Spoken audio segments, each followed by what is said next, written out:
Guys হচ্ছে আমাদের mini. তো বর্তমানে প্রেগনেন্ট অবস্থায় আছে, তার পেটে আমরা আশঙ্কা করতেছি 2 থেকে 3টা বাবু দিবে সে।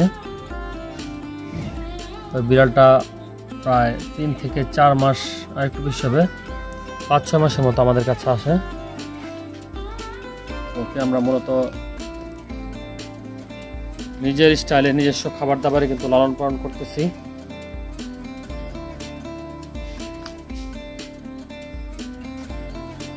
বিনোদনের ভালো একটা পার্ট আমাদের, সারাদিন ভালোই বিনোদনে রাখে। দেখুন কি জানি খাবে, দেখতেছে।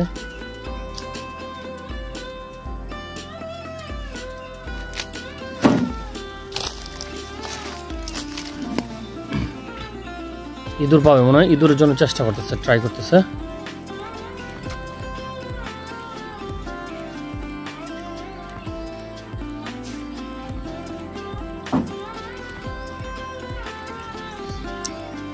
ও অনেক হ্যাপি থাকতো বা অনেক কি বলে যে উদ্যমে থাকতো, কিন্তু এখনো প্রেগনেন্ট হওয়ার কারণে বেশিরভাগ সময় জাপটি মেরে বসে থাকে। মানে বোঝা যায় যে তার কাছে একটু খারাপ লাগতেছে। মানুষের যেরকম সিমটমগুলো ঠিক বিড়ালেরও কিন্তু ঠিক ওরকম দেখি। সারাদিন টায়ার্ডনেস, এক জায়গায় জিম মেরে বসে থাকা, খাবার দাবারে অনীহা, খাবার এখন খেতেই চায় না। এই উদ্যমটা অনেকদিন পরে পেলাম, যে উদ্যমটা আপনারা দেখতে পাচ্ছেন।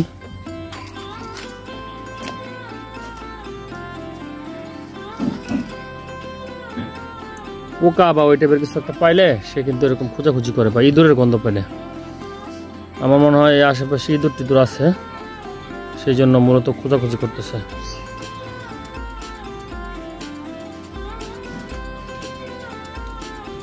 একটা জানি খাইলো, কিছু একটা খাইছে, পিঁপড়া বা ওইরকম টাইপের কিছু।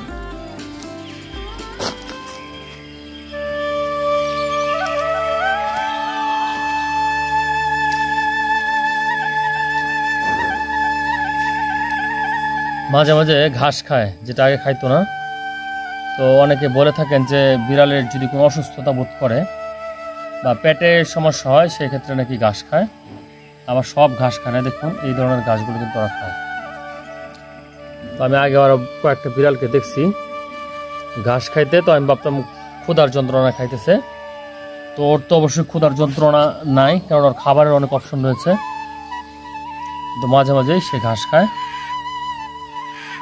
তো অনেকে বলে থাকেন যে যদি পেটে ব্যথা থাকে বা গ্যাস্ট্রিক থাকে বা কোনো প্রকার সমস্যা থাকে, তাহলে নাকি বিড়াল ঘাস খায়। কথাটা হতে পারে, সত্যতা থাকতে পারে।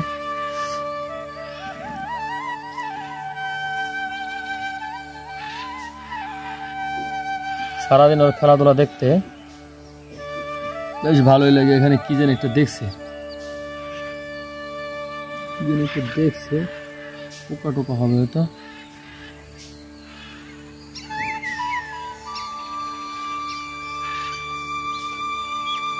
ওর একটা ভিডিও দিয়েছিলাম, আপনারা দেখছেন, ইঁদুর সামনে, তারপরে কিন্তু ধরে নাই, মানে হচ্ছে অভ্যস্ততা নাই। যেগুলো বাইরের বিড়াল সেগুলো কিন্তু সহজেই এগুলো ধরতে পারে, কিন্তু ওর ভিতরে এই ধরনের অ্যাটিটিউড নাই। যেহেতু রেডিমেড খাবার খায়, সেই জন্য সে কষ্ট করতে রাজি না বা কষ্ট করতে অভ্যস্ত না। আমাদের মানুষের ভিতরে দেখবেন আছে যারা স্ট্রাগল করে মানুষ হয়, বা ছোটোকাল থেকে হয়তো বা পরিশ্রম করে করে একটা পর্যায়ে যায় বড় হয়, সে কিন্তু সব পরিবেশের সাথে খাপ খাইয়ে চলতে পারে। আর আমাদের মতো কিছু লোক আছে যারা ব্রয়লার মুরগির মতো, মানে হাইব্রিড। এখন ছেলেমেয়েরা বিশেষ করে কিন্তু হাইব্রিড পর্যায়ের। তার একটা কারণ হচ্ছে আমরা পরিশ্রম করতে পারি না, অল্পতে হাঁপিয়ে যাই। আর পরিশ্রম করার কিন্তু অপরচুনিটিও নাই, সুযোগ কম থাকায় এই ধরনের সমস্যাগুলো কিন্তু হয়ে থাকে। তো বিড়ালের ক্ষেত্রে এরকম।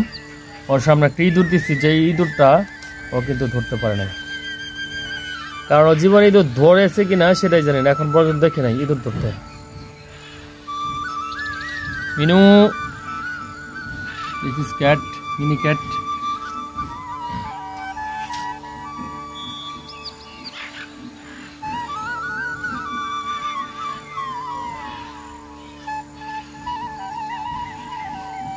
যাই হোক গাইস, ও এখন আর পারফরমেন্স করতেছে না, মনে হয় রেস্ট নেবে। তো ভিডিও কী বলে যে বিড়ালের ভিডিও যদি ভালো লাগে তাহলে অবশ্যই চ্যানেলটি সাবস্ক্রাইব করে দেবেন, কারণ এই চ্যানেলে কিন্তু আমরা রেগুলারলি ব্লগ সহ এই বিড়ালটিকে নিয়ে বিভিন্ন সময় ভিডিও দিয়ে যাচ্ছি। আর এই বিড়ালটিকে এখন কি খাওয়ানো যায়, বিশেষ করে বিড়ালের প্রেগনেন্সিতে কোন ধরনের খাবার উপযোগী বা কী যত্ন নেওয়া যায় সে বিষয়ে টিপস চাচ্ছি। যারা বিড়ালকে ভালোবাসেন বা বিড়াল সম্পর্কে যারা আইডিয়া রাখেন তারা অবশ্যই কমেন্টে জানিয়ে দেবেন। আর এই বিড়ালটার কয়টা বাচ্চা হবে সেটাও জানতে চাচ্ছি। আপনারা একটু দেখেন, পেট মোটামুটি বড়, কিন্তু বোঝা যাচ্ছে না কারণ সে এখনও খাবার খায় না। খাবার দাবারে তার ব্যাপক অনীহা। তো যারা বিড়াল বিষয়ে জানেন তাদেরকে বলবো টিপস দেওয়ার জন্য। বিড়াল তো অত্যন্ত আদরের একটা প্রাণী, আমরা সবাই জানি। তো সেই জন্য যারা বিড়াল সম্পর্কে ধারণা রাখেন বা জানেন তাদের প্রতি আহ্বান থাকবে। আর যারা জানেন না তারাও এই চ্যানেলটা সাবস্ক্রাইব করে রাখবেন। এখানে শুধু বিড়াল না, আমরা সবসময় কিন্তু দৈনন্দিন বিভিন্ন ব্লগ এবং ট্যুরিস্ট ব্লগ, ট্যুরিস্ট গাইডলাইন সহ সব কিছু কিন্তু এখানে আমরা রেগুলারলি দিয়ে যাচ্ছি। তো ভাই, মানুষ মাত্র বিনোদন প্রিয়। সমাজে যদি সুস্থ বিনোদনের ব্যবস্থা না থাকে সেক্ষেত্রে তো অসুস্থ বিনোদন হবেই। তো এই কথাটা আমার মুখের কথা না, এটা বলেছিলেন বিখ্যাত মুসলিম কবি শেখ সাদি রহমতুল্লাহি আলাইহি।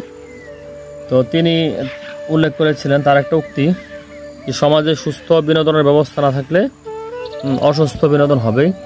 তো আমরা অসুস্থ বিনোদন গ্রহণ করব নাকি সুস্থ বিনোদন গ্রহণ করব সেটা প্রত্যেকের মেন্টালিটির ব্যাপার।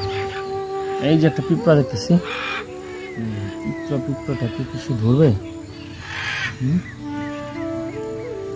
ধরবে না।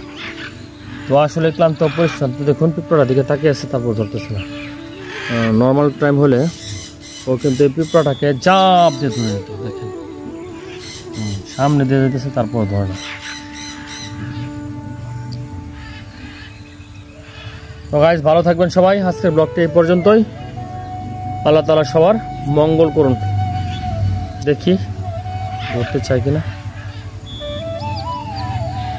আক্রমণ করো, কায়াত করো মিনি, এই মিনি আক্রমণ করো।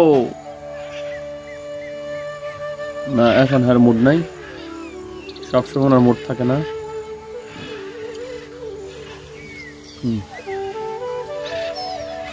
টায়ার্ড হয়ে গেছে, একটু রুটি ছিঁড়ে ধরি।